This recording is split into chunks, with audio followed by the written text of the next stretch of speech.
You are not a bodybuilder, unless you are, so why are you trying to train and live like one? If you watch Gym Talk at all, then you'll be aware that optimal is the biggest buzzword being used on there right now, and it has been for a while. It's popular belief that if you're not training optimally, then you're training wrong. Comment sections are filled with comments like this. Social media, especially TikTok, is infected with this hyper-optimization philosophy. It's the Dunning-Kruger effect at work and comes from a bunch of kids who don't have any practical experience yet. Their group ideology focuses on majoring in the minors, trying to find the secret to unlocking new gains like a new exercise or split. If your training style doesn't match up with theirs or what's the current trend, they'll try to shame you, especially if you're unaware of a concept that's related to bodybuilding training. Before I carry on, I have to say that I would understand if you're a bodybuilder or if you're obsessed with gaining as much muscle as possible, then sure, go ahead and optimize everything. Because if that's the way you love to train, then I say more power to you. But if you're just a guy who loves training and the gym in general, then it might just be unnecessary to be so optimal all the time, and it might even harm you and your gains. A deeper dive into the problem. So, people are hyper-optimizing unnecessarily, which I don't really have a problem with, to be honest. I mean, I do have a fitness channel now, I guess, but my target audience is people like me, who watch longer form content and are open to new ideas and are anti-dogmatism, not TikTok gremlins. The problem is, I use TikTok myself, and this trend is affecting almost all lifting content on that app, because any video that doesn't subscribe to their philosophy is full of people shaming in the comments section, where they love to repeat the same jokes over and over again.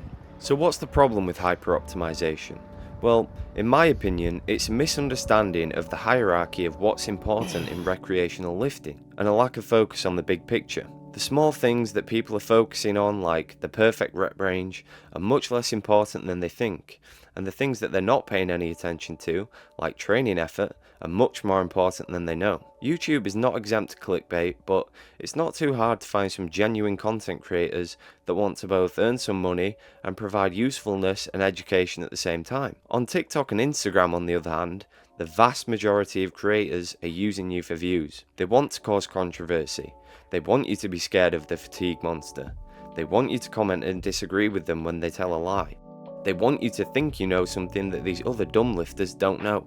And they want you to think that if you're not doing the optimal split, then you're just not serious about gaining muscle. Take a page out of the most elite natural lifters' books and learn from the previous generations. What helped them most? What did they find was unimportant? Where did they fail? And most importantly, if they're still training, what has helped them carry on for so long? These kids seem to think that the previous generation is stupid and we're simply more advanced and better. Sure, you keep thinking that, but when you're 60 years old and a 15-year-old kid tells you that he's learned more about lifting in 1 year than you have in 45 years, I think you'll see it from another perspective. New gens love to say, the average high school kid knows more about lifting now than the average pro bodybuilder did in the 90s. Bullshit. The average bodybuilder in the 90s knew just how important rest and recovery was. They'd be eating a clean diet, and you sure as hell know they'd be training hard and monitoring their progress. All of this is less likely to happen these days because bros are too focused on devising the perfect exercise selection and counting reps in reserve in their head. I'm talking about average young gym bros here. I'm not saying that they did it better than us back then, let alone that they were perfect and wise. Bro science was rampant and people just made things up because there was no internet to verify things. We just shouldn't neglect what the people who came before us got right. Just because it's not optimal doesn't mean it's ineffective. Let me use one of my favourite training styles as an example: calisthenics. It's how a lot of us got started with training, doing push-ups and sit-ups in our room and getting a doorway pull-up bar for your birthday. Basic calisthenics or bodyweight training focuses on basic bodyweight exercises, most famously the pull-up, push-up, dip, sit-up and squat. It doesn't take too long to get good at these movements, and bodyweight warriors will do these exercises for high reps, often with high volume. They do things like ladder workouts or high sets and high reps. These approaches are far from optimal as they cause a lot of fatigue and often stress your cardiovascular system as much as your muscles. But it works. Anyone who's gotten very good at bodyweight training becomes more muscular, fitter, more endurant and stronger. That's because it's not optimal, but it is still very effective. This is why if someone tells you calisthenics doesn't build muscle, it's too fatiguing, it's just cardio, they're wrong.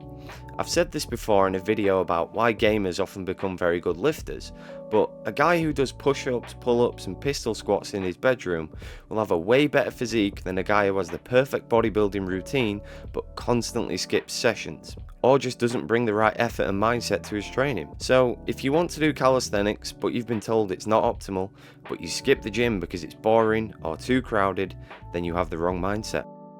The next problem is that hyper-optimization requires sacrifice, and you should ask yourself if you're prepared for that. If you're optimizing your approach to lifting, you'll have to sacrifice a lot. You might have to sacrifice things like training enjoyment, your approach to food, whether that means eating a lot more than you'd like or a lot less, and you might have to skip some social events. Ask yourself if that's the kind of lifter you are. Sometimes it helps to look at why you first started lifting. Were you inspired by a fit guy you saw doing pull-ups at the park? Were you tired of being weak? Or did you see a celebrity and think, damn, it would be so cool to look like that? Understand what you're trying to get out of lifting, and then you'll know how much you'll have to sacrifice for it. You might be surprised. Don't let anyone else tell you the kind of lifter or person you are. Train how you want to, for what you want to. Train for the love of the game, because the people who do this go the farthest and last the longest. That's what she said. To summarise, the TLDR of this video is that unless you're a bodybuilder or you derive your enjoyment from being optimal and gaining the most muscle you can, then you don't need to hyper-optimise your training. Focusing on the big picture will do more than optimising the little stuff, because that's what the majority lack, and that's where you'll get the majority of your gains. Just because something is not optimal, it doesn't mean that it's ineffective.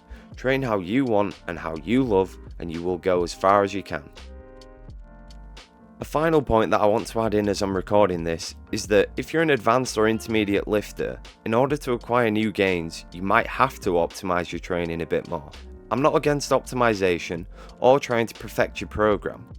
I'm against hyper-optimization getting in the way of your love for training and hindering your focus on the basics, because you'll always need to have the basics down, no matter how advanced you are.